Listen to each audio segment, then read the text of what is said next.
Florida State versus Virginia, Friday night lights, Michael. And this isn't a high school game. This is an ACC game. Florida State's first ACC game, their first road game, their first night game. This is a big one in Charlottesville, man. This is going to go a long way improving whether this is the Florida State team we think it is or not. This is the first team in 3 weeks that they played with a pulse. And so, man, I tell you what, I am ready to see Florida State get back in action up in Charlottesville on Friday night for a big ACC matchup against a UVA team that's been hot so far this season. So, man, really excited. We got a fully loaded episode as we dig into this game. We are going to leave no stone unturned here because we got a lot to talk about, man. This is a game that I think we're both excited about and both a little bit nervous about as it gets closer to kickoff. So, man, lots to talk about. But before we do that, how are you, my friend? And thanks for joining me for another episode. Thanks for having me again. I love PTS. Yeah, listen, to say that we're 3-0, like as you love to remind me, we pray for times like these, right? Yeah. After last season. So it's exciting to be 3-0. It's exciting to be headed to Virginia as the number 8, 7, whichever poll you like to call there, as one of the top 10 teams in the country. That's really exciting.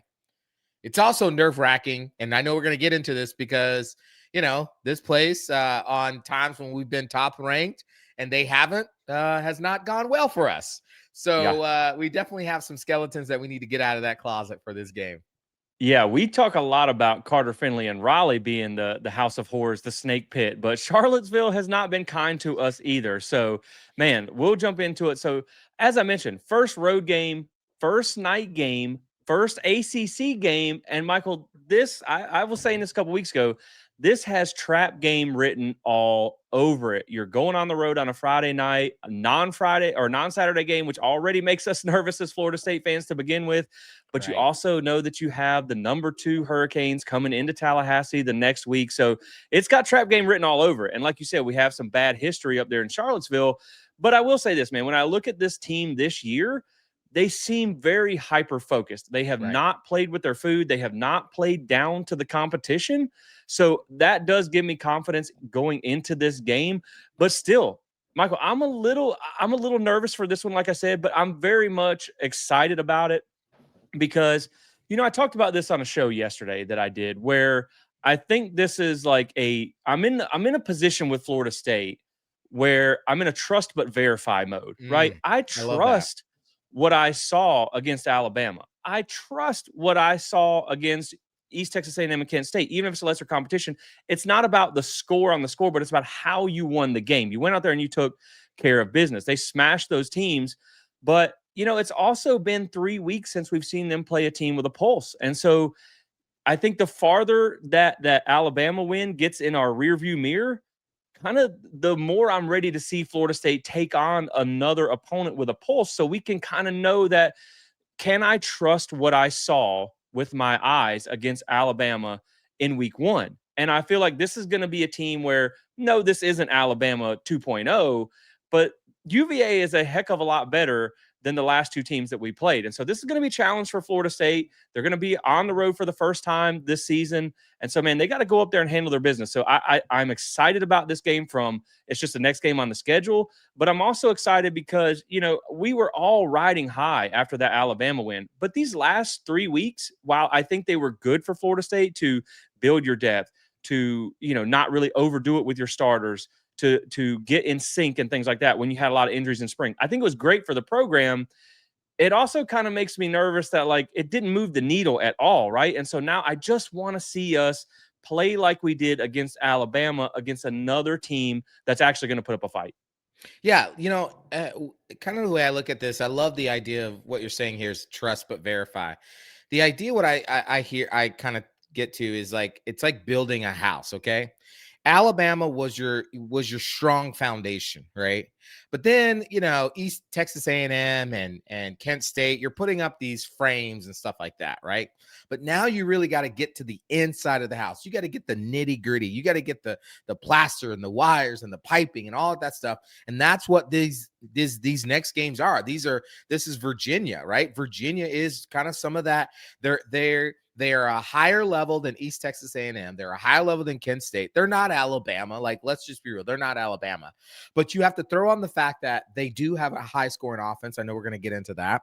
You have to throw on the fact that this is on the road at Charlottesville. You have to throw on the fact that it is a Friday night, right? So your schedule's kind of wonky. It's a short week. Your normal, Sunday became basically Monday, and then kind of truncated week. All those factors going. This is the first time that you're on the road. How do you respond? I know we're going to talk about Tommy. How does Tommy respond on the road, especially against this team where he's not had a lot of luck against as well too. So there's all those different factors that come into play. But what I will say is, it doesn't take away from the fact, going to what you said about trust, that what we saw. I mean, you and I were there in person. We saw what we saw against Alabama. And then you and I have access to the all 22s. We've been watching, we've been seeing, and that stuff continues to show. What we saw in Alabama continues to show up. Now, can they go out and put it on the field again against a higher caliber opponent that is D1, that is Power 4, might be a lower level Power 4, but it's still Power 4 on the road? Yeah, and I mean, again, this is a Virginia team that's got some confidence coming into this one, and really for Florida State, the other thing too is you're not sneaking up on anybody. That's right. You're toting a top 10 ranking going up to Charlottesville, so you have now, like, the way we looked at that Alabama game, like, hey man, this could really, coming off of last year, this could be a program defining win. Yeah. Well, now that's the same thing for UVA, right? You're toting a top 10 ranking, so you're not sneaking up on anybody. UVA, I looked at their schedule. They don't have another team that's going to come to Charlottesville that's probably going to be ranked in the top 10. They don't have Miami this year. Clemson, even if they played them, they wouldn't be top 10. So this could be a program defining win for them. And realistically, I imagine where maybe Florida State hopes with Miami on the backside of this. I think this coaching staff understands you have to do anything that it takes to win. You can leave nothing in the bag and leave nothing in the bag and leave with a loss, right? You have to pull out all the stops. But I imagine they probably would not like to show all their cards when Miami's coming to town next week. Virginia, on the other hand, has got nothing to lose. I expect to see some trick plays. I expect to see some things maybe that we haven't seen from them this season. So that is one thing that I am going to be watching in this game is they kind of got nothing to lose, right? They can let it all hang out. But when you talk about the environment here, Scott Stadium only holds about 55,000. And this game is not currently sold out, which is kind of crazy. It just kind of tells you how serious they take football up there in the wine and cheese country. But the funny thing is, so I say that to say I don't think it's going to be an environment that Florida State can't handle, right? But this team is still never been out of the confines of home. And they talked about how they feed off the energy of the fans in Doak Campbell Stadium and all that. So what are you going to do when you don't have that? Now, with that being said, I do expect Florida State to have a pretty good showing of fans in this game. I think you're going to have at least 20-30% of the crowd. I really do, because I've heard from some UVA people that I know that Florida State typically travels pretty well to this game. And I mean, they're already trying to hype this up. They're trying to build excitement for it. It's a blue out, which is funny because I've seen the fans on Twitter saying wear orange. The school's saying wear blue. So we don't like either color, but they can't even figure out what to do. But really what I'm hoping, Michael, is we're going to turn this blue out into a blowout. And that's what I'm hoping Florida State does on Friday night. But, we talk about this game, man. This is really important, right? Because I think the way the ACC picture is shaping up with Clemson kind of removing themselves, but you got Miami looks good. You got 3 or 4 teams that have an easy ACC schedule, like a Georgia Tech, where you can't afford to have 2 conference losses and expect to make it to Charlotte. So this is not a game that you can afford to lose. And we said in the preseason that this was a can't lose game, right? For Mike Norvell and Florida State. But that picture has changed since you beat Alabama in the way you look. But I still feel the same way about this game, right? I feel like you still cannot go on the road and lose this game, because it would be a bad look for you at an at-large perspective, and it would also give you your first ACC loss. So, with all the early season momentum you have, I still look at this as it's a can't-lose game. Yeah, I agree. Listen, now you could argue that every game is can't lose games, right? They all can't lose games. Yeah, they can't lose games. But I agree that at this junction, this is a game you shouldn't lose, therefore you can't lose. That's Yeah. how I see it. You shouldn't lose this game, so you can't lose this game. You're right. It's the first ACC competition for you. So if you lose this, now you're in the hole in the ACC. You're playing from behind. Also, from a national perspective, this probably the way those polls work, and they just be letting unicorns pick the teams there. If you Yeah. lose this game, you're probably dropping somewhere to 20 or something like that. And then, of course, now like you said, at your at-large resume gets really affected by this, and almost makes every game after that a can't lose seriously kind of Right. game, right? And so you Yeah. definitely want to make sure that you go to Charlottesville and you handle business. It doesn't matter. At the end of the day, a dub's a dub. So if you only win by 1 point, you It's still won. a win. Now, Yeah. for us, we'll be concerned if you only win by 1 point. But Right. the most important thing is to get that win. Yeah, and when I say the picture has changed, it hasn't changed my outlook on the game. But the reason I say the picture has changed because when before the Alabama game, I think most of us were like, "All right, let's just go 8-4, make a nice Yeah. bowl. 9 and Yep. 3 would be certainly nice. Maybe even 10-2. Maybe we go 10 Yeah, and 2." maybe. Now I think you're like, okay, do I need to get a hotel room for Charlotte? Are we considering making the playoffs? You're a top 10 team now. I don't think anybody saw that coming before this game. So that's what I say when I mean the picture has changed because Yep. your goals and aspirations have changed. Now Right. you were always trying to make it to You're Charlotte, always but now you trying. feel like Yeah. you have a really good chance to make it to Charlotte. Correct. And knowing you have Miami coming next week, you just can't afford to lose a game like this. You just can't. That's right. But let's talk about this game, man. Let's first we're going to provide some updates, right? We have some injury news here. The good thing for Florida State is it does sound like, and this is what we expected the whole time. There was a Yep. lot of load management over the last 3 weeks with some guys they were just being cautious about. But it Right. does sound like Squirrel White, Randy Pittman, and we will see Kevin Wynn make his first appearance in Garnet and Yeah. Gold. So really, the positive news for Florida State is it sounds like going into kind of the second part of your season here, you're as healthy as you've been so far. And from what we've heard, Tommy did an interview on ESPN last night. He said he's 100%. He's good to Yep. go. So you're about as healthy as you've been this season. And that's positive news. Now, on the flip side of things, UVA has not had the same luck, right? It's not been with a whole lot of positions, but right now they're dealing with some offensive line issues. They Right. could be without their starting center who suffered a lower leg injury against Stanford. He is listed on the depth chart as the starter, but Tony Elliott did say, I'm going to probably confuse Tony White and Tony Elliott at least once or twice this show. Yeah. But Tony Elliott did say that he is day to day. He has also said that they have been, quote unquote, playing musical chairs on the offensive line because they have a multitude of injuries. And when the thing that kind of makes your mouth water if you're Florida State is, well, the one thing that you're worried about with this Virginia team is the offense. And Right. so if they have a banged up offensive line that's probably moving some guys around, that's positive news for you. I did also read where they were supposed to get a 7th-year safety back, but he was not listed on the depth chart. So I'm not Gotcha. quite sure about him as well. But man, coming into this game, you're about as healthy as you've been.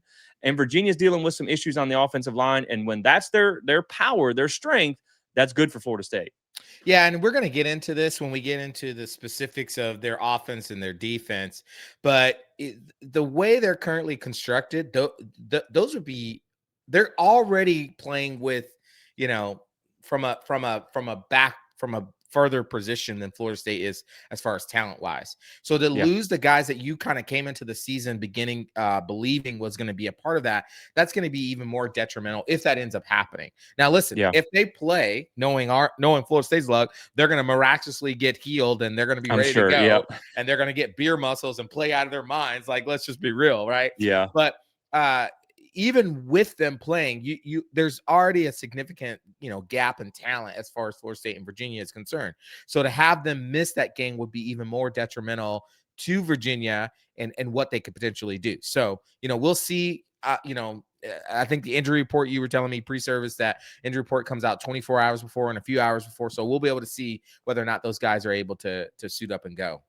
Yeah, and we still don't know that we're going to believe those anyway. So, Exactly. we'll see. This is new this year, so we'll see. There's going to be a lot of gamesmanship playing Oh there. yeah. But man, before we actually jump into the game, I will say one thing that does make me feel confident about this because we talked about this being a trap game with Miami on the Yeah. backside of it. When I listened, first off, like I have a little bit, and I don't mean in a weird way. I have a man crush on Tony White, right? I just love this dude as a football coach, man. I could listen to his press conferences for Yeah. hours because he is all freaking business, and I love it, man. But when I listened to the coordinators talk, I felt a lot better about this, right? Yeah. He said, Tony White talked about how UVA has one of the best offenses in the country, and the guys understand the challenge ahead. Says they know they better be a hell of a lot better this week than they were against Kent State because they had Yep. some busted Yep. assignments in that game. And so that's the words he said. And so I think the fact that he's all business and he knows, he made it sound like they know. He said, this team doesn't get enough credit. Chandler Morris, the quarterback there, doesn't get enough credit. They're one of the best offenses, not just in the ACC, but nationally. And he said the guys know that. They understand that. So I don't think this team's going to look ahead to Miami. I think they know how important this game is. And then you heard Gus come Yep. up there. And Gus press conferences are not like Tony White. They're about 6 minutes. He gives you about 3 words of word Each. salad, and then he moves on, right? But he did say that beating up on lesser opponents is fun, but the real season starts now. And Right. so I really, really do think that this team they've been focused, and a lot of that's coach led, a lot of that's player led. He talked about how Tony White talked about how things weren't going great in the first half. They had some Yep. busted assignments against Kent State, and before he could even say anything going into the halftime in the locker room, the They players were were all. already talking about it. And Yep. so you have a player led team and a coach led team that is also very focused. And so again, man, I know that Miami game's looming out there, but just hearing them talk about this game this week and Yeah. understanding the team that Virginia is and the way they've looked so far this season, and of course we're going to talk about that here in a second, I do feel a lot better about them not looking past this team. Yeah. Yeah. Yeah, absolutely. Like I think the coordinators, they get it. And I was really the thing is, like, right, we always feel like, oh, we shouldn't talk about Miami because that's looking ahead. And you have so kindly reminded me, as long as Florida State themselves are not looking We're ahead, fans, buddy. They're we're not letting us fans. suit up on We can, Saturday. yeah, I they're wish not they letting us. would. I give you Yeah, I about wish 2 plays for I'm puking you behind the got 2 bench, but plays. I got like half a play. You hit me one time, I'm good. I'm done. But yeah, I'm in concussion protocol. they bringing the card out for me. Exactly. But so yeah, so I really feel like these players and this coaching staff, they're not looking ahead. Because you know why? Because last year, what did they have to look ahead to? They weren't winning Right. games. And I think a lot of that mentality has been instilled that the game in front of you is the most.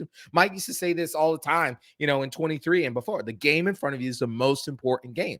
Now, I'm sure they've probably peeked a little bit ahead on their cell Oh, phones yeah, and, I'm sure. I'm all like sure. that stuff. But really, when the focus has come, and here's what I love about this, and I'll throw this back to you, is you and I both heard, Jesse, the whispers come out of practice somewhere that during the last 3 weeks of these cupcake games in the bye week, they were already working on Virginia. Yeah. Oh, I'm They were sure. Yeah. already working on it, right? And so, like, they're geared to go, So Yeah. when you hear these coordinators say those things, it's because they're confident in what the work they've put in. Yeah. And I think a lot of that too is knowing that as big as that Miami game is, you're going to sweep the leg if you go up here and you lose to Yep. Virginia and lay an Yep. egg in Charlottesville. It's just not going to be as good. So yeah, and I did say one thing about this after the Alabama game. I think almost more impressive than the actual win itself is the way they handled it. Right? They Yep. were like, "Look, this is just game one game Yep. at a time. It was great that we won, but we have another game next week, and so it's a 1-game season. So that does make me feel a lot better. Now, talking about going up to Charlottesville, guys, if you are going to be up that way and you're a Florida State fan, we are going to be, well, I'm going to be tailgating there in the west lot, right there by the stadium, right on the west side of the stadium. Michael, this whole parking situation has turned into a nightmare with Virginia. This is not a serious football school. They should not be able to hold Friday games anymore. They're only opening the lots like an hour and 15 minutes Right. before the gates open or something like that. For all the crap people talk about the SEC, when I go down to Georgia, Florida every year, we tailgate for 2 days before the game. We get 2 hours before the game today, but nonetheless, we're going to be set up in the lot in the west lot there. We're going to be Yeah. tailgating. I would love to have any of our listeners stop by. We already got about 6 of us that are going to be showing up, so we would love to have you guys join us there. But Michael, there is also one other thing about this game that's going to be a little bit of a change for you guys here at PTS. Your boy's going to be in the press box for this game, and so I am super, super excited about that. If you've watched this channel for any amount of time, you know this is something that we've been working really hard. I've been doing this for about 4 years now, and I have, we've had the door slammed in our face more times than I can tell you. So to Yep. finally have a door open and to get this opportunity, I hope they lose on Friday night, but I do appreciate Virginia for giving me the opportunity. Yeah. So man, make sure you guys are also following us on social media, because I'm going to try and post some updates.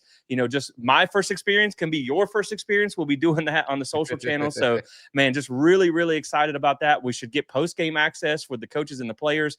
So make sure you lock in with us, guys, because it's going to be a fun trip. I can't wait. First time ever being credentialed at a game, man. Just really, really excited about this one. Well, let me just say, Jesse, congratulations to you. Like, you deserve this. I'm so excited when you texted me and said you got credentialed. I love it for you, man. I hope that it is the most wine and cheese experience you could ever have up in that press box, and your golf clapping to yourself, because you got to be, very professional. But I hope it's just a great time. And I know you're going to represent PTS in the best way possible.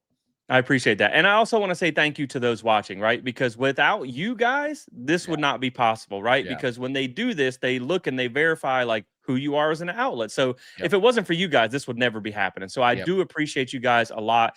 And if you are watching this and you are a part of the PTS family and you're not subscribed, like Jalen Ramsey says, what is you doing? What is Just you doing? hit the button. Obviously, you like Florida State content. It's free to subscribe. Doesn't cost you a thing. So lock in with us. Hit that notification bell so you don't miss an episode. Again, we appreciate you guys. But Michael, let's get into this game. We got a big game here to talk about. We're going to preview Virginia, kind of how this game's going to go, how we see it going. And so let's start with a game overview, right? Number 8, Florida State comes in 3-0 to face UVA, who is 3-1 on the season. But realistically, they are one play away from being 4-0. They threw a pick in the end zone against NC State, and it was pretty much kind of like where if he had just put the ball on the left side of the receiver instead of the right, it probably goes for a touchdown. And now we're probably talking about an undefeated, maybe even a ranked on ranked matchup, the way Virginia's been playing. So these are two pretty good teams, right? Their only loss was by one play at the end of the game there against NC State in Carter Finley on the road. Game is, of course, at 7 p.m. at night on ESPN. Going to be a nationally televised game.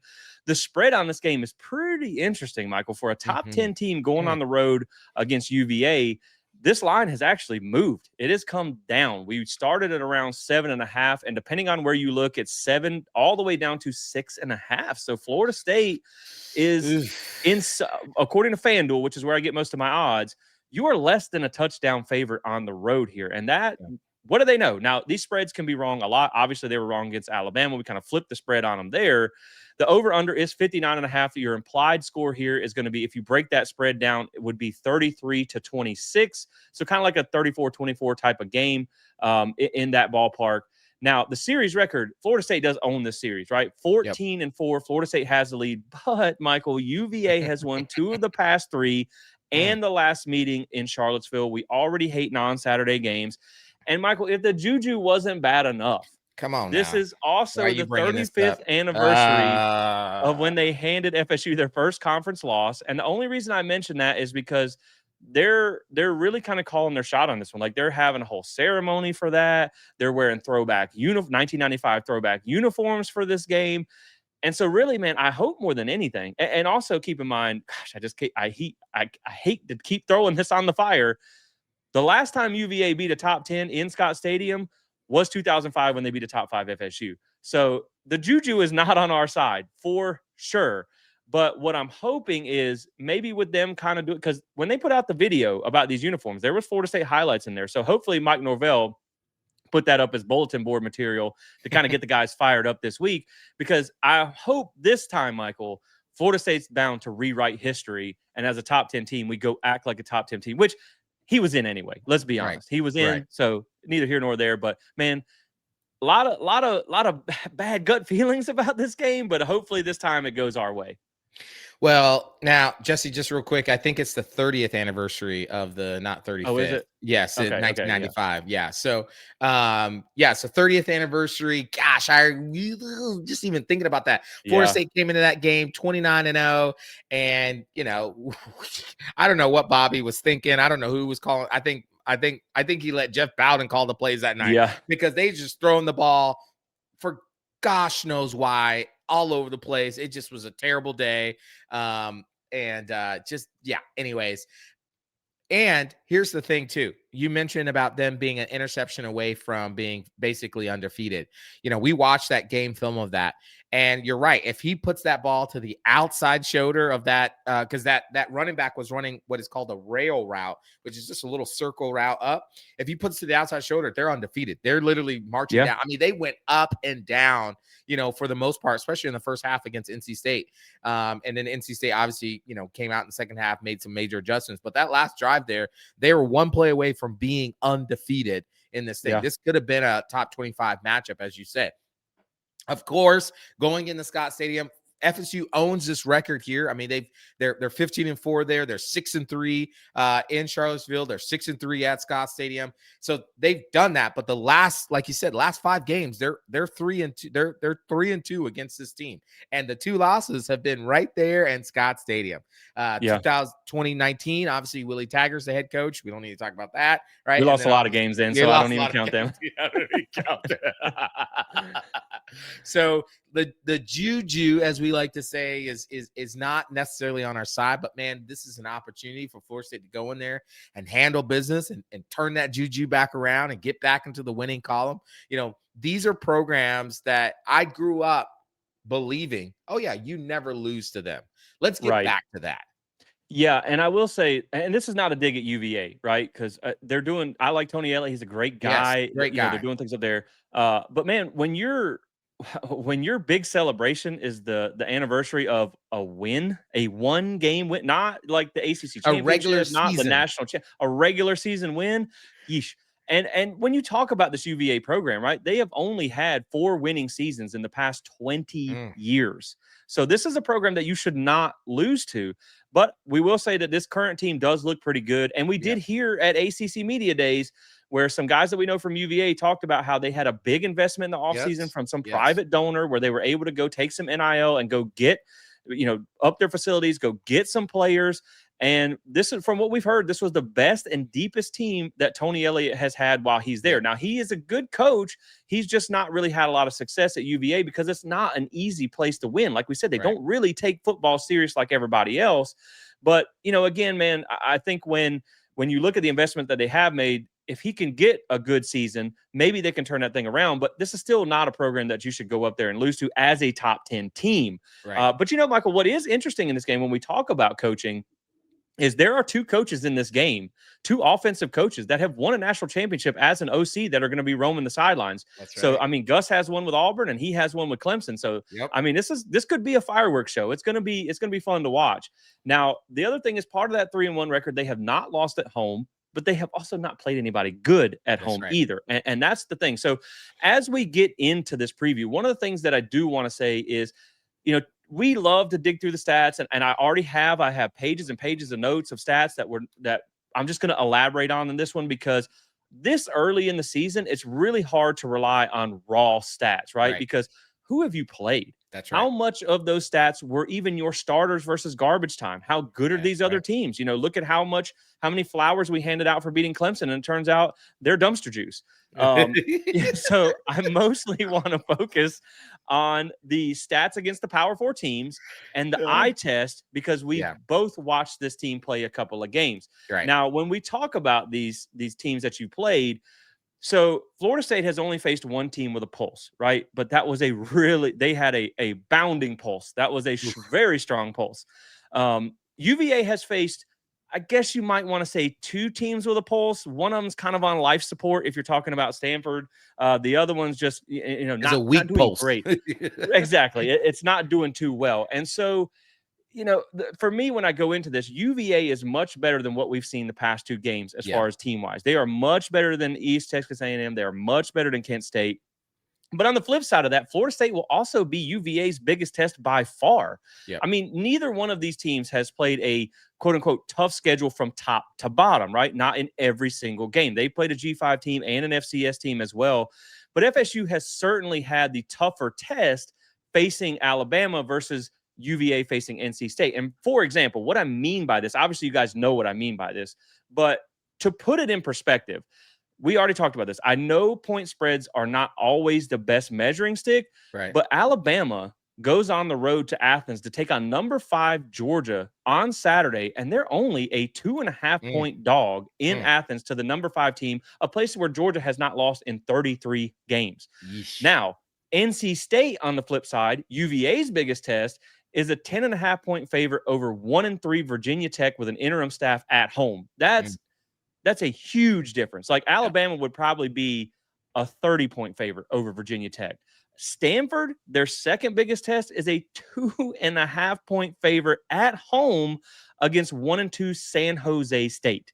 Yeah. So they may have played more Power Four teams, but the one that you played is miles ahead. That test is miles ahead. This is like a spelling bee versus the SAT, right? Florida State has faced a much bigger test. So Yeah. that's what we're kind of going to focus on today, the test that you've had. But just keep in mind when we talk about this, obviously you guys know Florida State has faced a much better test. So the numbers may look better for Virginia, but just keep in mind who those numbers came against. Well, yeah, and I would just say quickly, I'm gonna throw this right back to you so we can get into it. It's basically you take NC State and you take Stanford, you put them together, and that's maybe a third of Alabama, right? As far Yeah. as talent perspective is concerned. So I would say that what Florida State has faced in Alabama, they've succeeded in what Virginia has faced with Stanford and NC State.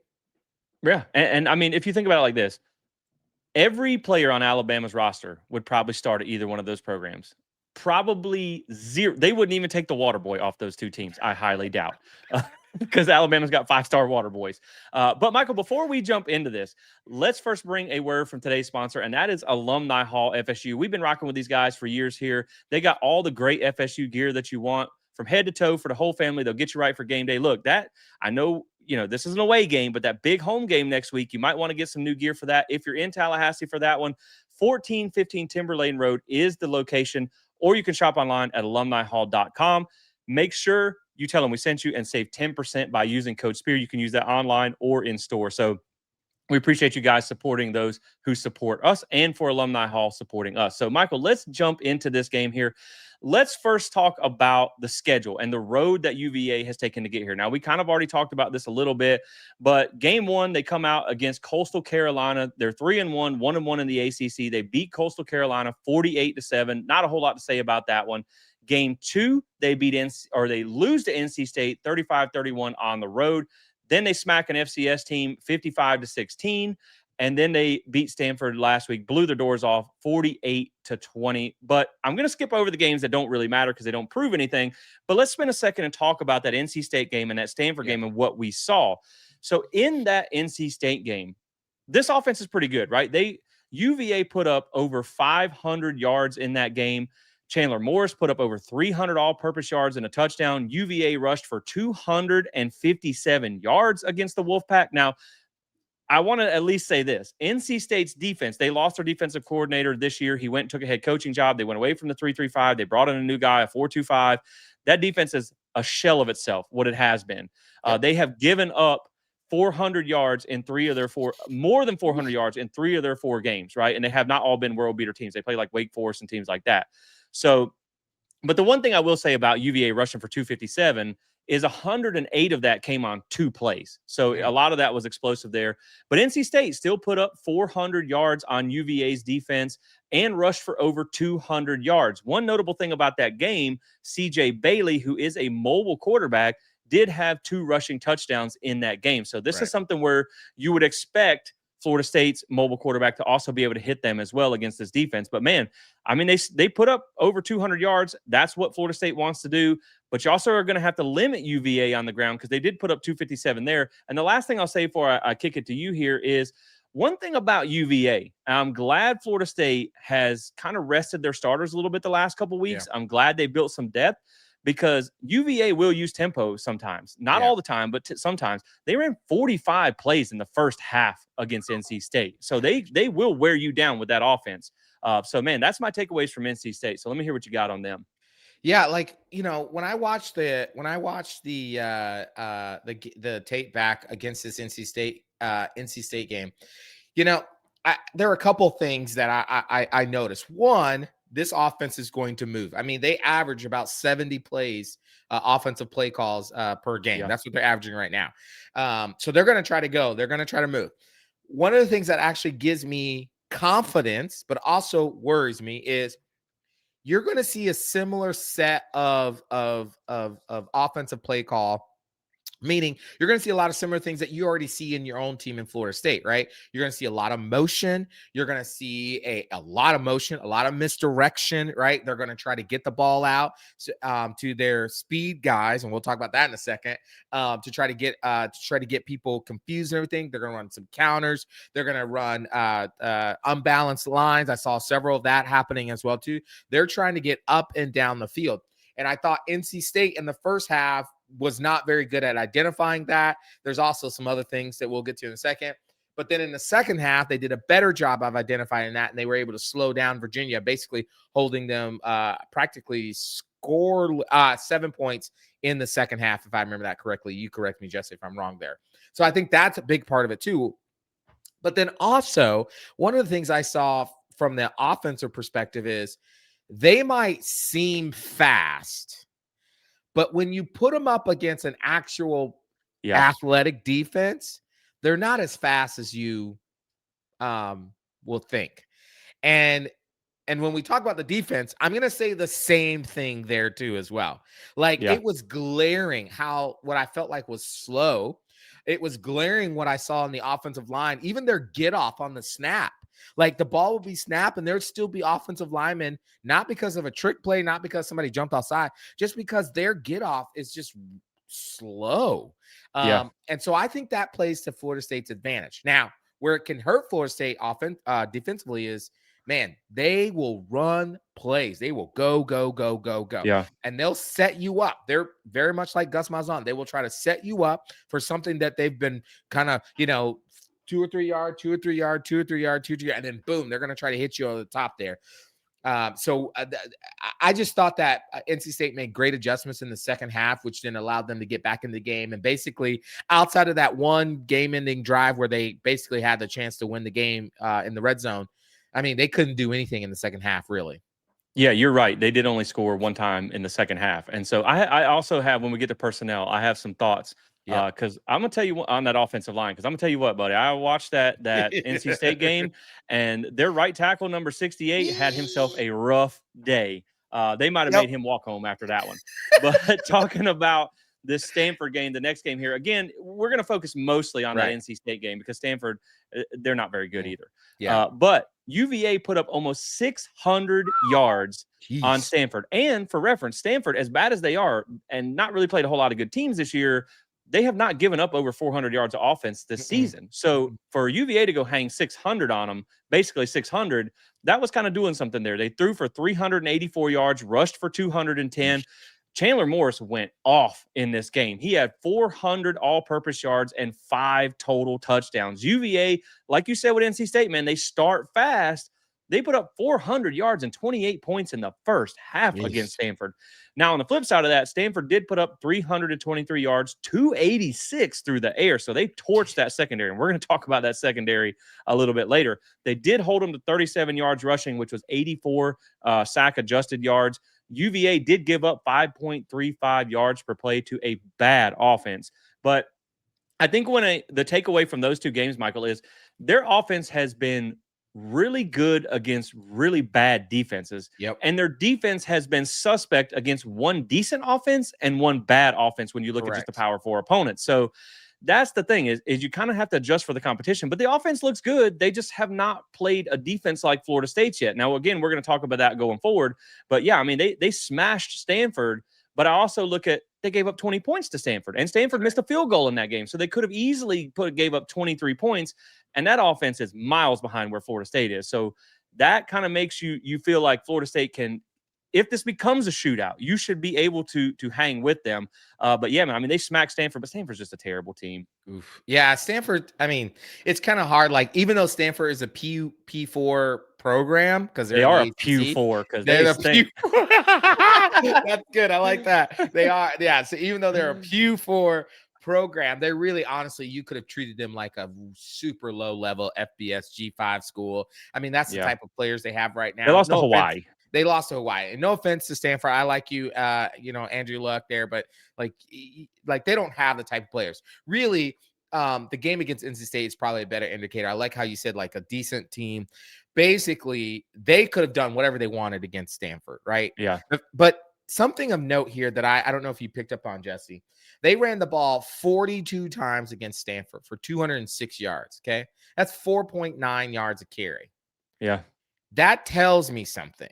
That tells me that, yes, they were able to get 200 yards, but they struggled in some ways to run the ball. They only Yeah. had one rushing touchdown in that game, right? The other 5 came from passing, right? So there was something there in that I think that Stanford's defense may be exposed, but over time they just got worn out, and then you get the carries of there too as well too.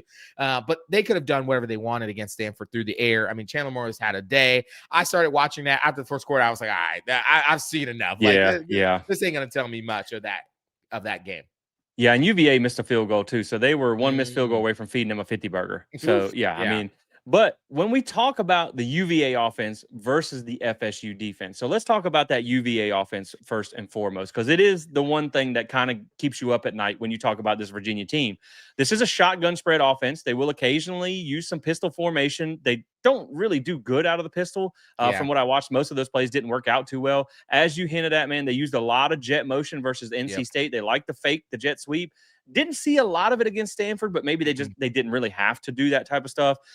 As I said before, they do use tempo, but not all the time. There are times where they really hurry up, and there's times where the play clock gets down to 4, 3, 2, and 1, and they're just now snapping it. They are an offense that takes what the defense gives them. They like to find space. They like to attack soft spots in the coverage, Yep. but they do take some shots downfield. It's not a lot, like way downfield, but they do push the ball vertically. They also run the ball well, which draws the defense up and allows them to take those shots. That's something that Tony White talked about the difficulties of defending an offense like this. Yep. And when you look at their passing chart, so 57% of their throws are for under 10 yards or less, either behind the line of scrimmage or 0 to 9 yards. So most of the stuff is just finding holes in space, getting the ball out fast. That's what they really like to do. And Chandler Morris is very great at commanding this offense and distributing the ball. But where he really makes his hay is 32% of his throws are between 10 and 19 yards. And when I say push the ball down the field, it's typically in that 10 to 19 yard range because only 10% of their passes are over 20 yards. The problem with that is right now, Chandler Morris is top 10 in completion percentage on throws over 20 yards. So when they do try and stretch the field, they're pretty effective at doing it. And when you talk about Chandler Morris, he gets it out quick. He distributes the ball well. That's part of the reason why he's only taken 1 sack. And technically, that sack was on a scramble that he should have thrown it away, and he didn't. Tony Elliott even said that's on the quarterback, not on the offensive line. But before that game, he had no sacks in the first 3.5 games.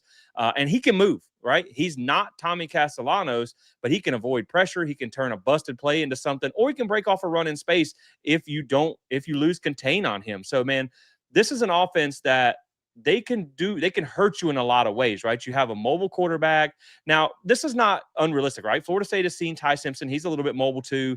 But this is an offense that can hurt you in multiple ways. They can run the ball well. They can throw the ball. They can spread you out and throw it horizontally, or they can stretch the field vertically. So, I mean, Florida State's going to have to pack its lunch when they take on this UVA offense because, it's not a one-dimensional offense by any means. They have a lot of different ways that they can take advantage if you slip up and make a mistake. Yeah, listen, they don't mess around. They're trying to score points, and they're going to try to do it all the ways. This kind of is reminiscent if you go back and watch Tony Elliott at Clemson. Like you're going to see some similarities to what he was running at Clemson to what he finally feels like he has the quarterback to run here now. So I think Chandler Morris has been a great addition for him because he feels like he's finally got the trigger man. And we got a chance, both you and I and our friends over who cover Virginia, got a chance to talk to Chandler during the ACC media days. Seemed like a really incredible dude, with his head on his shoulder, loves the Lord and all like that stuff. But also, man, the dude's dynamic. He has the ability to scramble. He has the ability to extend plays. And watching that NC State game, I mean, I kept saying to myself, gosh, he's got some great footwork. I mean, he just Yeah. could move around in the pocket there. He could keep his eyes down the field there. He could also scramble. Now, I will also tell you that he's going to make some errant throws. I saw a couple throws in the game that reminded me of what Ty Simpson did, where he's like, bro, if you would have just ran that, that's the first down. Yeah. But you threw the ball and didn't know what you were trying to connect to. He will put the ball in danger. I'm gonna just tell you that. He only has one interception on the season, but they only have one interception on the season. I don't know if it was him. It was the But backup. it was the backup. Okay. But I definitely saw multiple times in that NC State game, he will put the ball in danger. There are multiple times that NC State could have and should have intercepted those passes, but he didn't. So Florida State will have to take advantage of that as well. And here's a key thing, and I texted this to you yesterday, Jesse, is Oh, that actually, it was him that threw the it pick. was. That's my Okay, bad. thank you. Yeah, Thank you. yeah, Yeah. yeah. So he will put it in danger. And here's a key stat about a Tony Elliott offense at Virginia. They have to try to rush for over 150 yards per game. Because if they do not rush for 150 yards per game, they are 2-22 in his time there when they rush for less than 150 yards.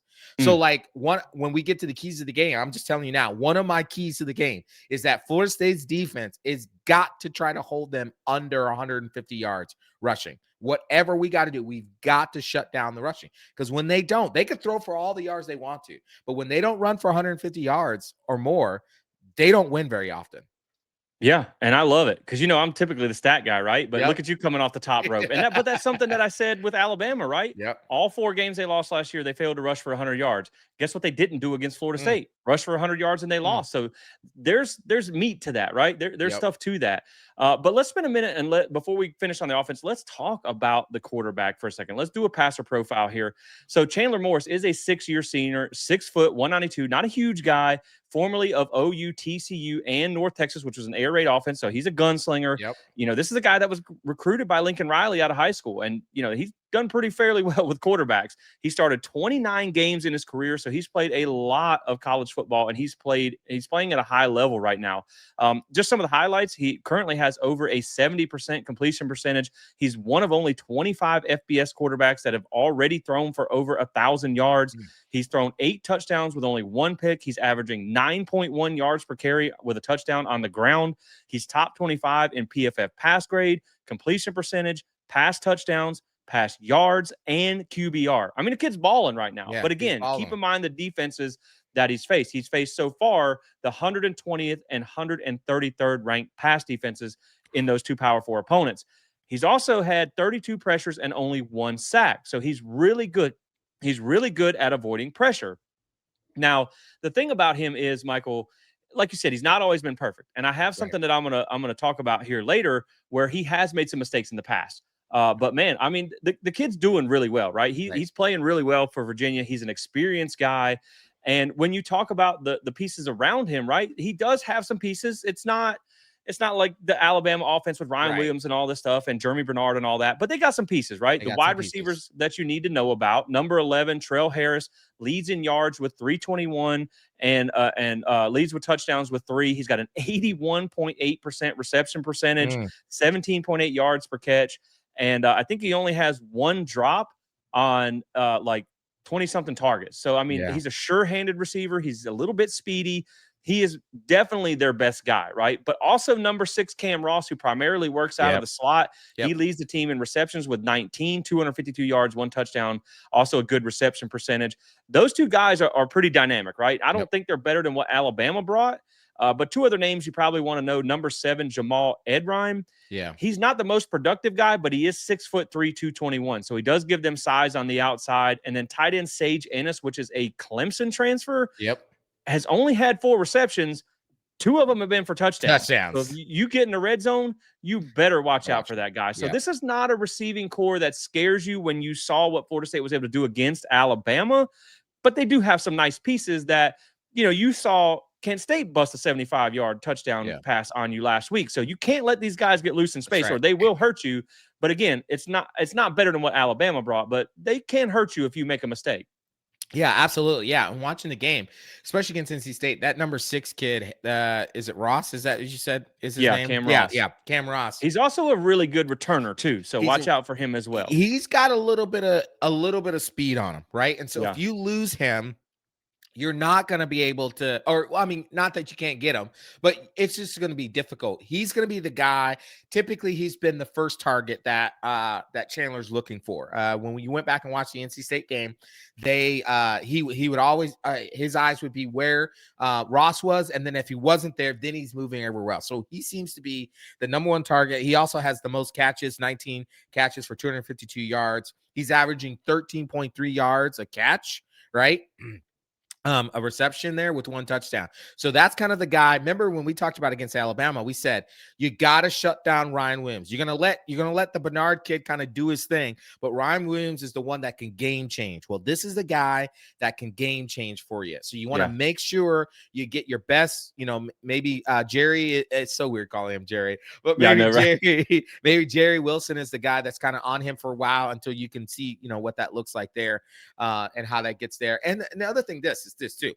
One of the things about UVA's offense is they're going to run a lot of what we call mesh routes. Okay. And mesh routes are basically where you have two receivers and they're kind of coming against each other. And the idea is to run so close that the defenders get confused, right? It's a natural pick play. It's a natural pick play, right? Now, they do it really well. I went back and watched the film several times on this, especially against NC State. They'll do this thing, Jesse, where they are running towards a defender and they kind of put their hands up like they're going to block. And then they just turn when that person gets very close to them so that they don't get called for the offensive pass interference. They're really good at it. And there were, I think I counted 4 or 5 times where they clearly did it well enough that a guy got wide open. And Chandler, I think he made the throw twice to the wide open guy and 3 times he missed the wide open guy. So this is something Florida State's going to play. Now, if this was Adam Fuller's defense, Jesse, I'd be really worried about this. Yeah. But in Tony White's 3-3-5, they play a little bit more zone coverage. And in this zone coverage, you're going to be able to communicate that well. And I'm sure they've been talking about this all the last couple of weeks. Yeah. And when you look at the backfield, their running back's pretty nice. Oh, right? that boy hits you. Number 3, Jamari Taylor, 5'9", 204. So kind of a short but thick back. He runs hard. He seeks contact and he falls forward. Like there was one, I think, against Stanford or NC State where he saw the defender, lowered his shoulder and just trucked the guy. Didn't even try to go around him. So like he's a hard running back. 48 attempts, 298 yards on the season, 6.21 yards per carry, 6 touchdowns so far. He's averaging 7.25 yards per carry against the Power 4 defenses. So he's a nice back, man. And he did put up 150 yards on NC State. So he's a good runner. And then also when you look at this offensive line, it all starts up front when you're talking about the run game. This offensive line is they're good, but they're not great, right? It's not Alabama's offensive line. We also don't know how they're going to be as far as injury-wise. But, man, I mean, pass block efficiency, they're ranked 21st. Sacks allowed, they're ranked 2nd because they've only given up 1. Rush yards per carry, 5.95, which is top 20 in the country. So it's a decent offensive line. Just keep in mind the fronts that you face to get to those numbers. Now, one thing that I did notice, not only through stats, but also watching film, and I would hope that if a podcaster can pick this up, a defensive coordinator or analyst could pick this up, the right side of that offensive line is considerably worse than the left side of the offensive line. They have allowed 9 pressures to 0. This is the right guard and right tackle versus left guard and left tackle. They've allowed 9 pressures to 0. They have worse PFF grades. They've had more penalties, and UVA knows that too, because when I looked up their run plays, they have run the ball 30 more times to the left than they have the right. So that's a glare. I mean, like they probably know. Can we text Tony White real quick? Hey, Tony, I'm just letting you know, right? I just found it, right? So I did notice that. And like I said, man, the offensive line is not bad. If they're down there starting center, like that's even if he's there and he's not healthy, you have to block 6'6", 370 Darrell Jackson with a bad calf. But the one thing I will say is if the right tackle number 68 is playing, that's going to be food for a defensive end because that boy was a turnstile. He had, we joke about the lookout blocks. He had a lot of lookout blocks against NC State because they ate his lunch. Jeez. Yeah, I mean, like I'm laughing just because, and I'm trying not to. I feel so bad, but that 68, I was just like, is that boy blocking air? What is he thinking? Yeah, Buddy had a tough game, man. Buddy had a tough game against NC State, and I man, that stat about them running 30 more times to the left side, that's Yeah. huge because that is what is called a tendency. And knowing Tony White, he's his analyst, they've probably found it. And so they're gonna try to make sure they create, they're gonna anticipate that, but then also, because football coaches are smart, they're not dumb. They and the smart ones will look at their tendencies and say, okay, what tendency breakers do we need to do? I don't know if you're trying to run to the right side on this one Yeah. because Yeah. that right side ain't very good. And it's not even just the fact of like, bad scheming. It's literally like just skill. I mean, Right. they come like I said earlier, they come out of their stance late sometimes. They're not sure who to block. I don't know if the communication is great. There's some plays where they have great communication. NC State tried a couple twists and stunts, where they have a guy rush this way and then come back around the other way that they were able to pick up. But a lot of times, man, if it wasn't for Chandler being able to move really well in the Yeah. pocket, he would have been sacked a lot more against NC State because that right side of the line is it's scary. Yeah. You know what it reminds me of? It reminds me of when James Blackman was playing for Florida State, and the dude would get killed by the left side. That's how bad this line is. Yeah, and the thing is, when you talk about Chandler Morris, like he is the heart of the engine of this offense, right? Yeah, He makes the receivers better, he makes the offensive line better, and so really, it's going to come down to what you can do against him. But a couple more final thoughts on the offense here before we switch over to defense. It is a top 20 passing offense. It is a top 20 rushing offense. They've also been pretty good on third downs. They're 12th in the country, converting at 57.6%. yeah, In the red zone, they are 90th, but it's kind of a compact number. They've scored on right. 21 of 26 attempts, 15 touchdowns, 6 field goals. So they haven't really been super efficient in the red zone. Explosive plays, they put up 28 explosive plays, which is 7th in the country so far, and 19 of those came by pass. So Yep. again, that passing offense is where they can really hurt you. Now, as I said, we're going to adjust for the power four, right? I think they're averaging 45.5 points per Yeah. game. I don't care what you did against William and Right. Mary. Again, like Bobby always said, if you had more Williams and less Marys, maybe you'd be better at football. Shout out Bobby, rest in peace. But UVA points per game here is against power four opponents is 39.5 points. So they put up some points against Yeah. the power four teams that they played. But again, keep in mind, UVA has also faced the 107th and 110th ranked scoring defenses from their power four opponents. Right. Florida State is allowing against Alabama, because we only have one power four opponent to use. You've allowed 17 points, and that is the 18th ranked scoring offense. So in case you just forgot what I said, they haven't played many good defenses. Florida State has played a really great offense, right? Not, I won't say great, but they're top 20 offense in I mean, Alabama. yeah. UVA is currently putting up 7.4 yards per play against power four defenses. That's some pretty good numbers. But those defenses were terrible. Florida State held Alabama, a top 20 offense, to 4.7 yards per play. So this is, again, going to be a really big challenge. And Alabama averaged 8.7 yards per play against Wisconsin. Now, Wisconsin is not great, but their defense is currently ranked better than NC State and Stanford. So you just kind of hear the numbers and you see what Florida State has done against that Alabama offense. It's going to pose a really big challenge for Virginia that they have not faced yet. And so, Michael, to me, as I close out the offense here with some final thoughts, and I have a couple questions here, is the question becomes, which offense do you think is better? Alabama Mhm. in week one on the road, down their starting running back, or UVA at home in week five, possibly with some offensive line issues? And so for me, depending on how you answer that, you'd think Florida State could hold them to under 20 if you think Bama's the better offense in game one. If not, and you think, okay, UVA's got 5 games, they're in sync, they've done these things right, how much better do you think they are? Maybe a Mhm. touchdown at best, right? I don't think a whole lot. So, in theory, when you look at the numbers, you would think Florida State should be able to hold them to probably 24 or less points. And if you can do that with their defense, I think you can be in a pretty good place at the end of the game. So, again, man, like I said, it just comes down to the question of which offense do you think is better in the situation that you played them. And I would say week five versus week one, UVA's offense is probably sneaking up on where Bama was in week one, just with the Right. new coordinator, a new quarterback, Ty Simpson's first start on the road in a loud Doak Campbell Stadium. They had the offensive line issues. They had the running back out. But I don't think they're more than about a touchdown better than they were in that game, because the talent is uncomparable between the two. Uncomparable. So if they held Alabama to under 20, I think they should easily be able to hold Virginia under 30, under 24, maybe even under 20 points when you look at just the disparity there.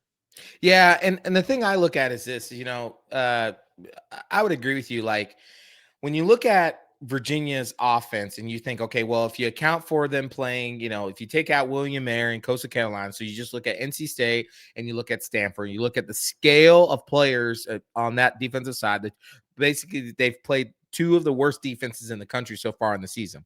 Then you look at Florida State's defense and going up against Alabama with all of its skill set, one of the best offensive lines in the country, draft picks all over, right? You got what was arguably the best wide receiving core in the country. Yes, they were down their star running back, but let's be real. Alabama's got stables of 5-star running backs in the backfield, right? Exactly. Ty Simpson was a 5-star quarterback who waited behind his time, right? He played actually a pretty, decent game in that game. Right. And you were able to hold, probably what will likely, depending on what we see this Saturday against Georgia, one of the best teams in the country to 17 points.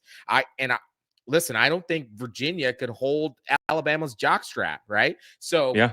I think Alabama's the better offense. I think you should be able to see Florida State hold Virginia to 24 points or less for sure. And then the other thing too is that their offense, Virginia's offense, is predicated on getting first downs. I mean, Yeah. and so if Florida State has to be very diligent about that. And against Alabama, they were very good about forcing Alabama into these third downs and fourth downs all the time. Like they weren't just consistently getting first downs. Florida State's was really good about keeping Alabama out of first down situations as much as possible. They're going to have to be good about that again. Here's why: because Virginia is 8th in the country, 8th in first downs. They have 106 first downs on the season. They average 26 first downs per game. And why is that important? Because at Virginia, under head coach Tony Elliott, they are 7-22 when they get less than 25 first downs a game. 7-22. Now they're 8-5, which is good when they get 25 or more first downs. So it's going to be imperative that Florida State is getting Virginia in third and long situations. And then when they go for it on fourth down, that they're able to stop them on fourth down, because that is what's going to be a key cog in this offense. Yeah, holding them under the first downs, and then what you said with the rushing yards, that's going to be big. So, Michael, to close the offense out, I got 3 questions that I ask myself when I look at what Florida State can do to win this game, defensively against that offense, what they can do to have success. Can FSU pressure Chandler Morris without losing contain? He's been pressured 32 times. He's only taken 1 sack, and he has averaging 9.1 yards per carry. Over half of his yards have come on scrambles. So again, you need to get pressure. You cannot let him sit back there and pick you apart, because he's a good thrower of the football. Right. But you also can't lose contain, because then he can hurt you with his legs and he can make busted plays into something. Now, Florida State did get 19 pressures and 3 sacks on Ty Simpson, who is also a mobile guy, probably pretty comparable to what you're going to see here from Chandler Morris. They also held him to 32 yards on scrambles, that sack adjusted. So this isn't something that's necessarily new to them, right? Now, the second question I have is, can they limit the run without getting torched by the pass? They rushed for 200 yards over 200 yards against NC State and Stanford. And as you mentioned, 2-22 when held under 150 yards rushing under Tony Elliott, and 13-5 when they topped that number. That's going to be another big one. And remember, Florida State did hold Alabama, what we consider as good or better offense, to 87 rushing yards. And they were supposed to have one of the best offensive lines in the country, not kind of a banged up musical chairs type of offensive line there. And then the last question I have here is, can they create turnovers against a team that has only committed 1 turnover with their starters in the game? That's going to be big, because Tony White talked about it. We need to get takeaways to get the ball back to our offense. Now, here's another thing about Chandler Morris. He has been nails this year at UVA. But when you look back to the past 2 years, 2023 and 2024, at TCU in North Texas, in 19 games, he had 7 games with double-digit turnovers, and 6 of them were double-digit interception games. So he's been great this year, but he's been prone to turnovers in the past. So those are 3 big questions that I have for Florida State to have success against this offense. And, man, I'll let you give me some thoughts, and then we'll talk about the Florida State offense versus the UVA defense. Yeah, I just think that, man, those are great questions. Like, because in the NC State game, you didn't see him scramble a lot in that game. I mean, he hung out in the pocket more often than that. I mean, he did kind of, when the pocket broke down, he'd move, from side to side, but he didn't really like scramble a lot towards the line of scrimmage. Now, there was one big one at the end where they were trying to drive to win the game, where it was on a read and he took it, and man, thank goodness for the safety back there, because or else he gets in and they probably win that game.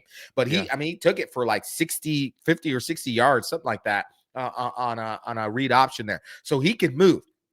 So it's going to be imperative on this defense to make sure that as they're rushing up the field, that they're keeping their eyes up to make sure that that they're keeping contained. And I trust that Tony White will have some schemes and games that they're playing with that defensive line, that even though they're blitzing certain different ways, or not blitzing, but they're running their games, that they're going to still have some contained for him, probably push him up in the pocket, which then allows the linebacker to get there as well too.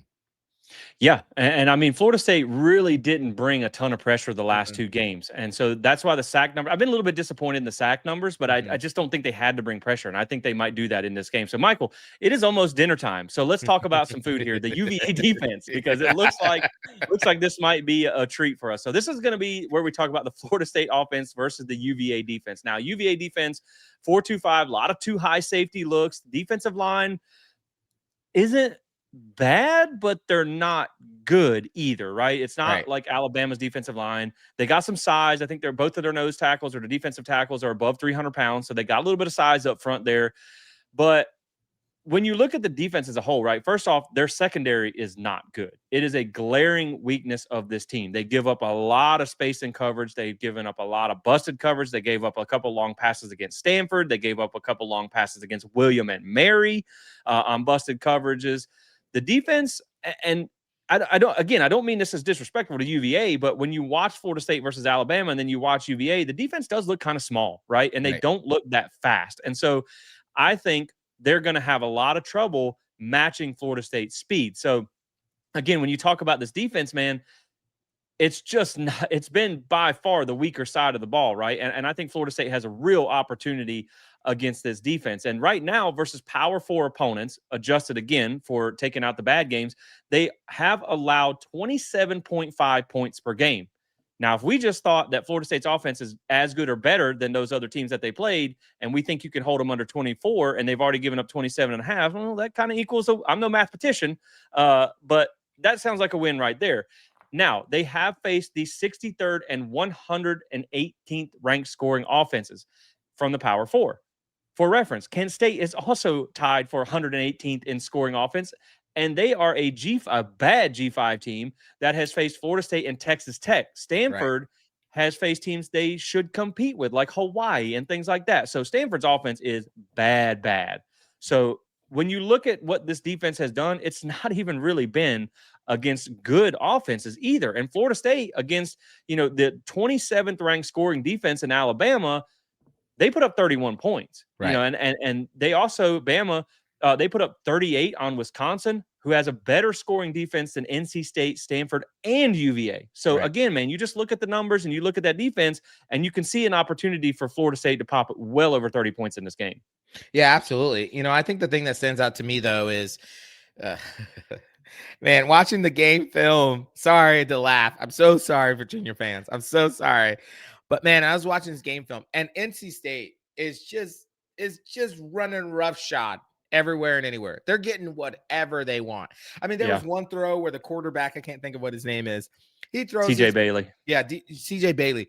Now they're running what is called the level route. So they got a guy that's kind of running and going this, and then they got a guy that's coming on top to do a little more, right? So a little level route, right? The corner is just kind of standing there. The ball is right there, and he just watches it. He's like, "Oh, that was a good catch, buddy! Congratulations, great job, success!" Right? Like it was like, "What are you guys doing?" And remember earlier we talked about slow. They are slow. Yeah, I mean just slow. And then, and here's the thing about small. What I was gonna say is their defensive line is small. Their defensive line is small. And you can be small when you're athletic, because then you got great twitch. You can beat, you can get around them. It's not that. They're neither. Yeah. It's neither. And now NC State's offensive line wasn't the greatest, and so Virginia had some success against them. But man, I saw when the ball was hiked, not only Virginia's offensive line wasn't getting off the ball, but then the defensive line wasn't getting off the ball. And then if NC State's offensive line actually got a good, like snap, they were whitewashed. I mean, he had all Yeah. time. He had so much time in the pocket to throw the ball, to move around, to check. I mean, I kept counting on several different plays. I got almost up to 5 Mississippis, and you're really in football, you're only supposed to get maybe 3 if you're decent enough to get to 5 Mississippis and not have to move around. So they're slow. Now they're scrappy. They're going to play hard. I will tell you that. Oh yeah. They're fourth in the nation on third down. They're only giving up 20.8% on third downs, right? So that's 48 third downs. They're only giving up 10 third down conversions on the season. So they're scrappy. Florida State's going to actually have to make sure that they're buttoned up and they're running their operation. But if they are, gosh, if that offensive line just gives 1 ounce of care about blowing that defensive line out, Tommy should have practically all day to read the field. Yeah, and one of the things I saw with the DBs in that NC State game is like they wait till the receiver is in their face to flip their hips and go, and then they're not fast enough. And if you do that against Squirrel White, it's over. If you do that against Mekhi Danzy, it's over. That's straight to the limo. Yeah. But when again talking about this defense, they are right now allowing 6.3 yards per play versus Power 4 offenses. They gave up 7.17 yards per play against NC State and 5.35 against Stanford, who is terrible. Florida State versus Bama, a much better defense, put up 6.1 yards per play. And that same defense held Wisconsin to 4.1 yards per play and 10 points. Now, Wisconsin's offense is not good, but it's better than Stanford's that put up 20 on UVA. So, man, I just think there's a lot of opportunity against this defense. I think you should win the battle in the trenches for sure. And then when you talk about pressure, they did bring pressure about 35% of the time against NC State and Stanford. They created 11 pressures versus NC State and 9 versus Stanford. Keep in mind, Florida State got 19 on Alabama. Now, they did sack Stanford 5 times, right? But Stanford is also 112th in sacks allowed. They're just a terrible team altogether. They got 0 sacks on NC State and only 1 on Coastal Carolina. So if your offensive line comes to play with a mobile quarterback, Tommy's jersey should be clean in this game unless you just slide after running for a bunch of stuff. They only have 1 interception in 4 games, so that's good too. They do have 3 fumbles recoveries as well. But like you said, man, they've also been really good on third downs. They held NC State to 1 of 7, but Stanford did convert 6 of 14, about 40-something% there. So, hopefully you can have better success there. Red zone defense, they've given up scores on 7 of 8 drives, 6 touchdowns, 1 field goal. So they've not been good in the red zone. Florida State's offense, on the other hand, has scored on 15 of 16 drives in the red zone with 14 touchdowns and 1 field goal. So that could be the difference in the game there. Now, Michael, the couple of questions that I have for the defense here is, can Tommy Castellanos exercise his demons from the past against UVA? Because he's not a stranger to this team. He's played them a couple times before. In 2024, depending on where you look, I've seen different numbers depending on PFF or whatnot. In 2024, he committed 4 turnovers, 2 interceptions, 2 fumbles, and was sacked 4 times. In 2023, he committed 3 turnovers, 2 picks, and a fumble. So either way, he's committed about 6 or 7 turnovers the last 2 times that he's played Virginia. So I understand it's a different situation, right? Different team, different weapons. He doesn't have to do as much in this offense. But sometimes those things just live in the back of your head. Like, man, the last 2 times I faced this defense, maybe they had something figured out about him too. Now, I think he's much better this year. Now, in 2024, he did still go 22 of 30 for 254 and 2 touchdowns, and they only lost the game 24-14. BC still won the game in 2023, but he's in a much better system now. He's a better player now. But, man, the numbers are still what they are, right? And that does concern you a little bit. And then the next question that I have here is, can UVA get FSU off schedule and take away what they want to do? Now, to do that, they're going to have to load the box and force Tommy to pass. That's another thing that we've heard about, with this offense too. But Michael, the funny thing about this is with their secondary, I pray they try this. Please load the box and try this, because right now, here's what's crazy, man. Right now, and I understand the competition. I get that. Tommy is number 1 among FBS quarterbacks in big time throw rate, which is dropping it in a bucket over 20 yards downfield. So his deep ball has been there. And like we said, with the speed that you have, you can get those deep ball opportunities. And here's why I hope, like they say, I wish a mother would, right? I wish they would. I wish UVA would load the box on us. So I'm going to start from their left corners. They have an or there. And this is their completion percentage allowed by each of their DBs. Okay. Their starting left corner, 64.3%. Their Oof. or, 62.5%. Their right corner, number 9, 87.5% reception rate allowed. Their two nickels, 71.4, 66.7. Four of those 5 DBs I just talked about had a 20% or greater missed tackle percentage as well. So not only do they let you catch the ball, they let you get yak yards too. Their free safety is at 71.4. Now, their strong safety, number 27, he's only at 42.9.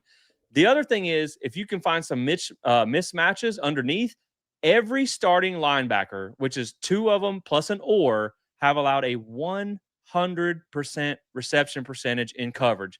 Man, here's the thing.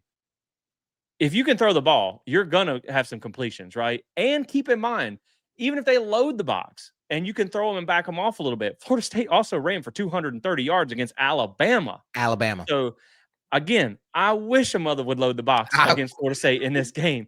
And then my last thing, and I'll throw it back to you, my last question is, for UVA, can you limit Florida State's explosive plays? Because right now, UVA has allowed 42 plays of 10-plus yards. That's around 10.5 per game. Florida State has put up 63 plays in 3 games of 10-plus yards. That's 20 plays per game of 10 yards or more.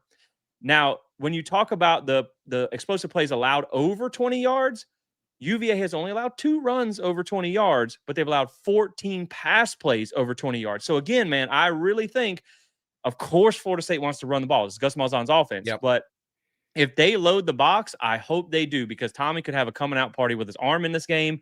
And so, man, I hope they force him to throw and put the game on his arm, because that's going to be a recipe for disaster for UVA. And if they back off, then, again, you ran for over 200 yards against Alabama. I'm sure you're going to move the ball on the ground. So, man, I see a lot of opportunity in this defense when we talk about the things that I just said. Yeah, like I just want to focus on the one thing you said about Tommy, because I want to go to Alabama. There's 2 throws in that game, right? Now there's two big time throws that he makes in that game. He makes a bunch of throws, but there's 2 big ones, right?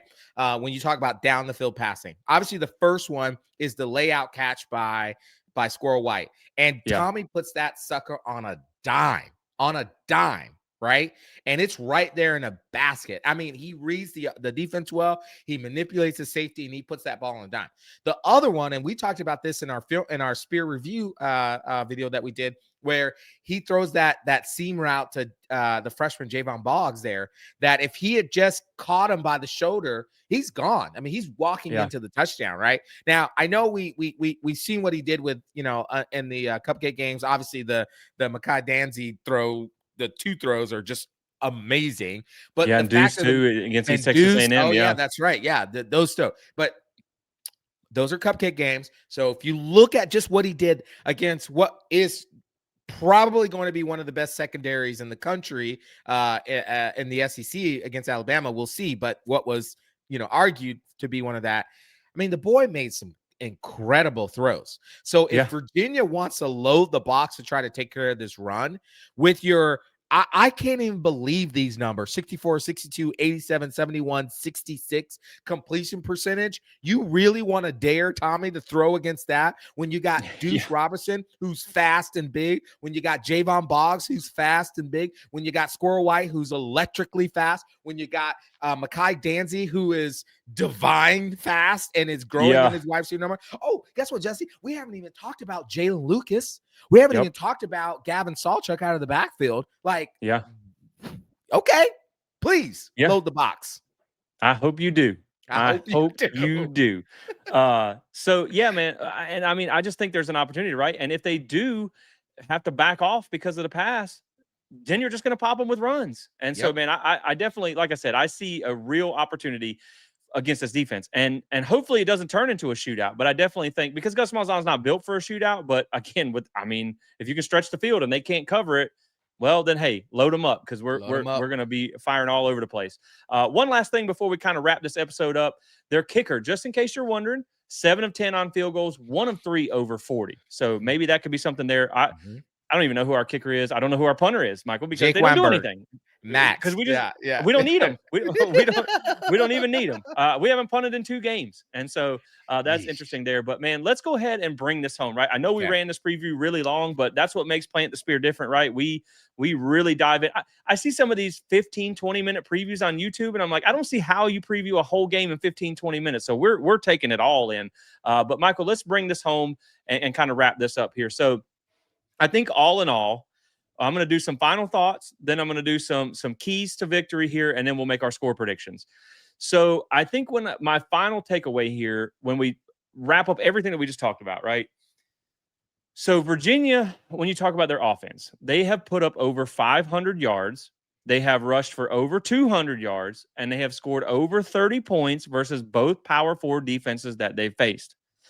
But both of those defenses were ranked outside of the top 100 in scoring defense. Florida State is currently, I believe, 12th with 10 points per game.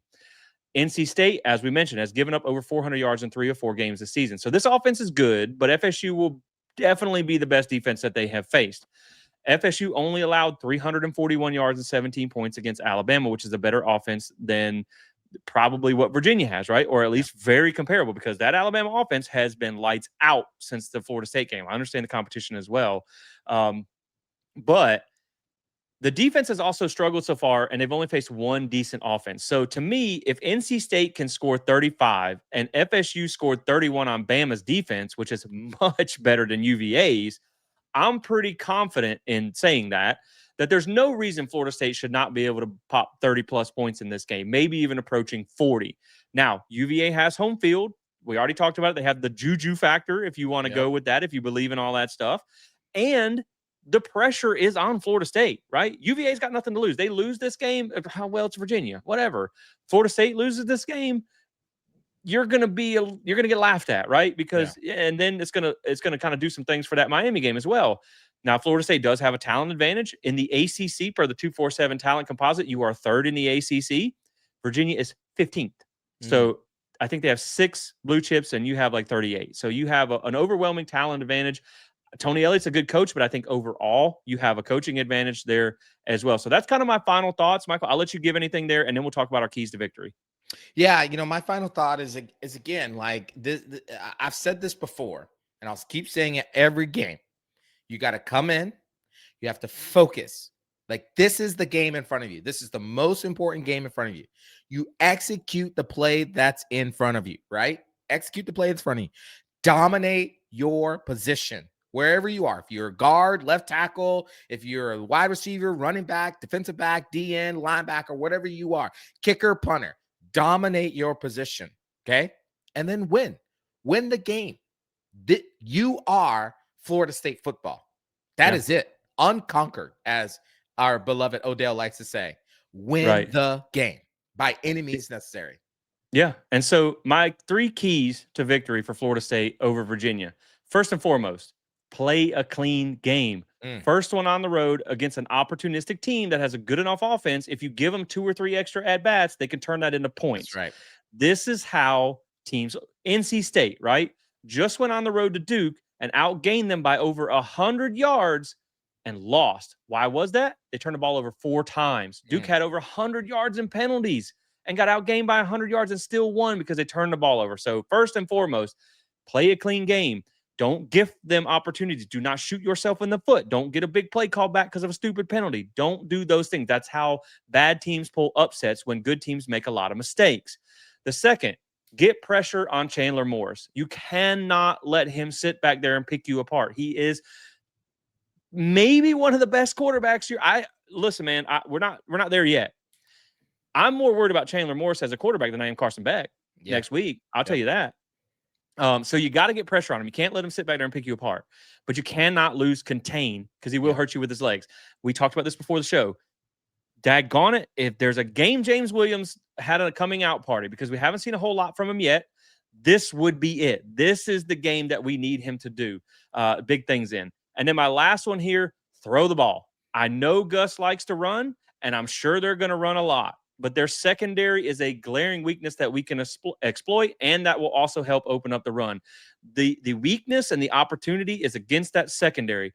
Air it out. Let's do it. Let's put the ball in the air. Let's score some points. And then if the opportunity to run the ball is there, run it too. But man, that secondary, we talked about it, is an opportunity. Take advantage of it. Yeah, I got 4 quick keys to the game here. Basically, number 1, play within your means, okay? You're Yeah. going to get there. You're going to be juiced. It's on the road, depending on what the crowd is. It's going to be all the things. You're going to be so high. You think you're better than everybody, right? And in that time, you grow, this cockiness that then you try to make other people's play. If it's not your play to make, play within your means, right? Trust your brother to do their job. Do your job, right? What's friend? Play within your means. Number 2, can we catch a dadgum punt? Because I'm telling you, going to your point about playing a clean game, if you let a punt drop and roll all the way to the 1, well, now you're setting up your offense to have to go that extra miles yards, or you get a stupid incident where it touches somebody and now they get another possession.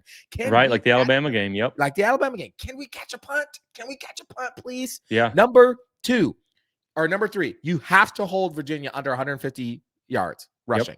I mean, listen, I have a lot of confidence. Maybe I shouldn't, but I do. I mean, after what I saw against Ty Simpson, I have a lot of confidence in our secondary, right? So I'm not saying put him on an island. I think Tony White's going to be very smart about how he does that, but we've got to stop the run. If you stop the run, you stop the offense. Got to stop the run. And then number 2, take what the defense is giving you, Tommy. That's my key for him. You don't got to go be Superman. If you just be patient, this defense will give you the Red Sea, okay? Yeah. It will part like that, and it'll be a miracle, and you'll just walk right on through. But you got to be patient. Let your offensive line, hopefully they're playing well. Let them do what you want. Let your wide receivers get open, right? If it's there for you to run and slide. If it's not there, find the check down. You will get that. That big plays will come. Just be patient. Yeah, I love it. I love it. So let's get into some score predictions here, right? Now, I'll say this. I think UVA is going to be ready for a fight, right? I think they're going to be hyped up. I think they're going to be ready to go, especially in the first half. They might put some points up on you. You know, Florida State, again, hasn't seen really good athletes in 3 weeks, so they may sneak one by you early in the game. I also think Florida State's going to be ready for a fight because they know they are a focused team.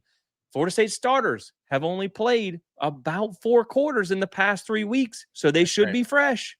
They've also built depth by playing a lot of guys over the last couple of weeks. So to me, when I look at this game at the end, I think Florida State's depth, I think Florida State's speed, and I think Florida State's defense is the difference in this game that puts it over the top for the Seminoles.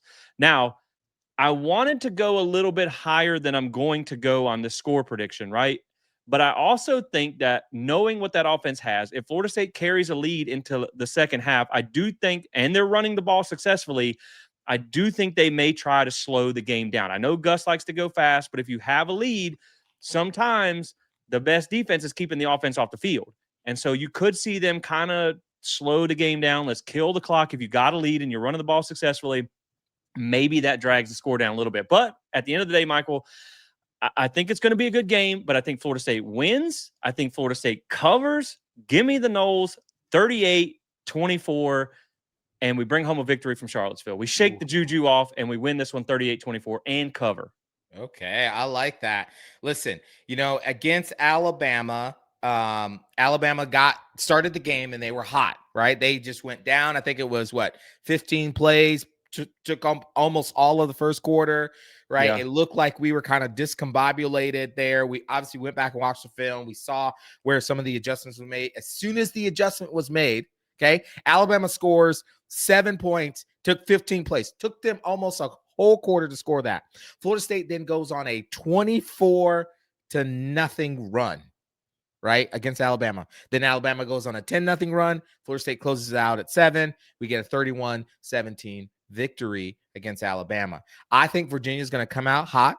This is what I think they're going to be juice. The Juju 30th anniversary. Oh, my gosh. Florida State's here. We're going to upset them, guys. And our wine and cheese, right? And then Florida State says, all right, we're done. And they're going to go.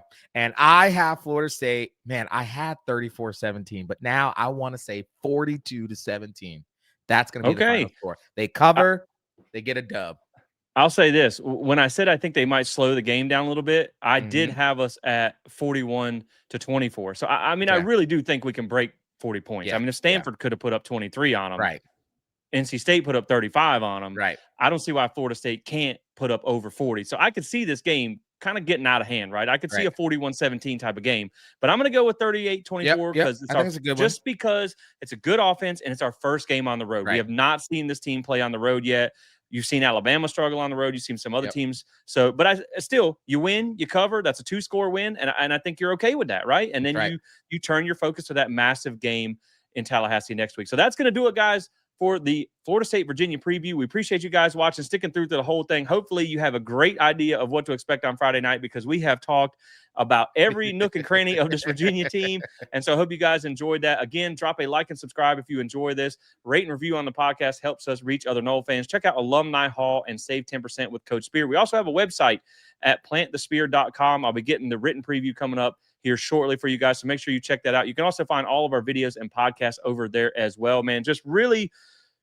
I'm really excited to see this team play another team with a pulse, Yep. man, because I really just want to see, like, if we come out and have another game like we did against Alabama, it's off to the races. And that game next Saturday is going to be just an all-timer. But we're not looking ahead to that yet. Right. So we appreciate you guys watching. Again, if you're going to be at this game in Charlottesville on Friday, West Lot, we will be tailgating. I'm going to put up some FSU flags on the tent, so just look for those. I don't know if I'll be the only one there with FSU flags up or not, but just look for the flags.